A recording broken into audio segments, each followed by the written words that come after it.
Today we are going to be talking about the War of 1812, or the events leading up to the war. It's going to be the first declaration of war in U.S. history, and you'll never guess who we fought against, but we'll get to that in a second. Now, leading up to this war, a little bit of background information. Over the past 20 so years, our first three presidents, Washington, Adams, Jefferson, they had all worked very hard to avoid going to war. For the most part, we had pushed for neutrality in all of these matters dealing with Great Britain and France. You may remember Washington specifically had his proclamation of neutrality, and for the most part, the following presidents would try to kind of walk that same path. However, as we are moving towards our fourth president, this man right here, James Madison, things are going to get a little bit more difficult. It's not going to be easy to keep the peace. So, let's see what ends up happening. Now, some of the major events leading up to this war. First, the U.S. are going to have a lot of difficulty with shipping. As they are trying to basically ship their products over to Europe, they're being stopped by Britain and France. You have both major powers in Europe stopping the U.S. ships from basically shipping. As the sailors are trying to bring goods over to go to Europe, if they do not have a license to move those goods, the British are stopping them. If they do have a license, the French are stopping them. So basically, it is a lose-lose situation. Along with this, you also have American soldiers being impressed by the British. What is impressment, in case you don't remember? Basically, this means that you have the British ships stopping American ships, coming on board, kidnapping sailors, forcing them to serve in the British Navy. Along with this, some events we talked about a little bit already last week, you have the Chesapeake Leopard Affair. This takes place on June 21st, 1807, where the HMS Leopard, which is a British ship, is going to fire on and board the USS Chesapeake, an American ship. This takes place off the coast of Norfolk, Virginia. Now, when this happens, you have 3 Americans killed and 18 injured, along with 4 sailors being impressed or forced into British naval service. While this is happening, just a few months later, Thomas Jefferson puts in place the Embargo Act of 1807, which stops all trade with Europe. Hopefully you remember, this is bad. People are not happy about this. Ultimately, it only leads to economic issues for the United States, not for Great Britain and France. Eventually, this Embargo Act is going to be replaced by something known as the Non-Intercourse Act. This is put in place 16 days before Thomas Jefferson leaves office. And rather than stopping all trade with Europe, this is going to block trade specifically with France and Great Britain. However, it also gives the president the power to reopen trade if either France or Britain agrees to basically lift their restrictions on U.S. trade. Now, moving on to the actual war itself. A lot of people believe that kind of America has been disrespected and our honor is at stake. So we need to basically stick up for ourselves.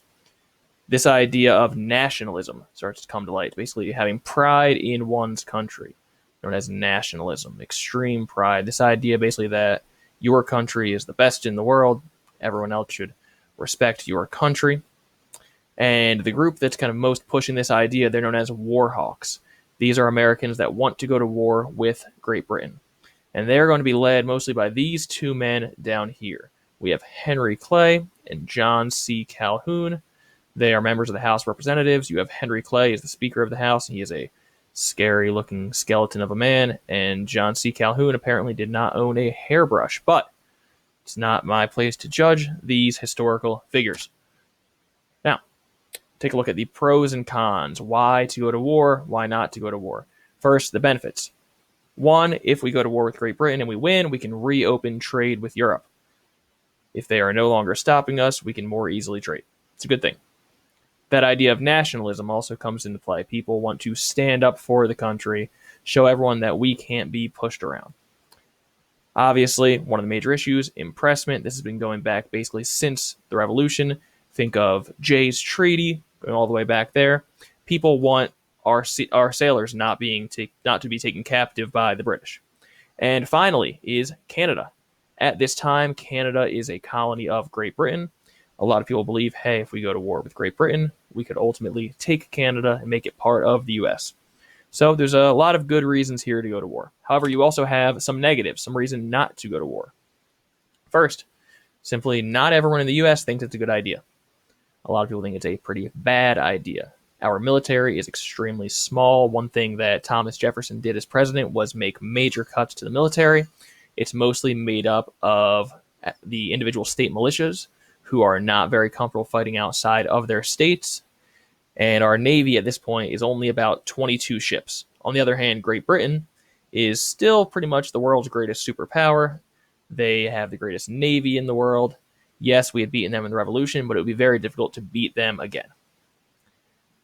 Another major issue here is people are afraid that if we go to war and we lose, all of the land we had gained from the Treaty of Paris, as well as the Louisiana Purchase, could end up being lost to Great Britain. So a lot of things that are not so great, a lot of reasons maybe not to go to war. However, there are some other issues that come up that ultimately make it impossible for the Americans not to declare war. And these involve the Native Americans living out in the Northwest Territory. You have a man named Tecumseh. He is going to basically convince the Native Americans in the area that they need to resist further American expansion. He is going to unite multiple tribes together. They're very angry over losing their land, and they are going to fight back. The kind of major battle of this fighting is known as the Battle of Tippecanoe. It takes place in 1811 in modern-day Indiana. And this battle is going to be led by Governor William Henry Harrison, who will go on to be President of the United States. He will die in office. We'll get to that in a couple months, but he ends up being our shortest tenured president. Now, he is going to lead his forces to remove Tecumseh and his troops. Ultimately, when this fighting takes place, the guns that they find on the Native Americans all have British markings on them. So they realize that Great Britain is supplying weapons to the Native Americans. Obviously, not ideal. Another reason to go to war. Eventually, Tecumseh will be killed during the Battle of Thames. It takes place up in Ontario, Canada, during the War of 1812. Ultimately, in June of 1812, James Madison will officially ask Congress to declare war against Great Britain, and this vote is going to be very split. You have those war hawks in the South who are pushing greatly for war, as well as some people out in the West, while you have your members of Congress and Senate up in the Northeast saying, hey, this probably isn't a good idea, let's not go to war. However, ultimately, they will agree to declare war against Great Britain, and it will all begin with the invasion of Canada, which, as you can see, for some reason I have on here twice. It's that big of a deal. Ultimately, the U.S. troops will push into Canada, where they will largely be unsuccessful trying to take over the land in the north. Now, once you have kind of finished going over all these notes, there's a pretty good video here from Crash Course History, kind of talking about the War of 1812, what happened, why it happened, what is gained or lost from this war. So make sure you take some time to go through and watch this video. If you have any questions, let me know in the comments below.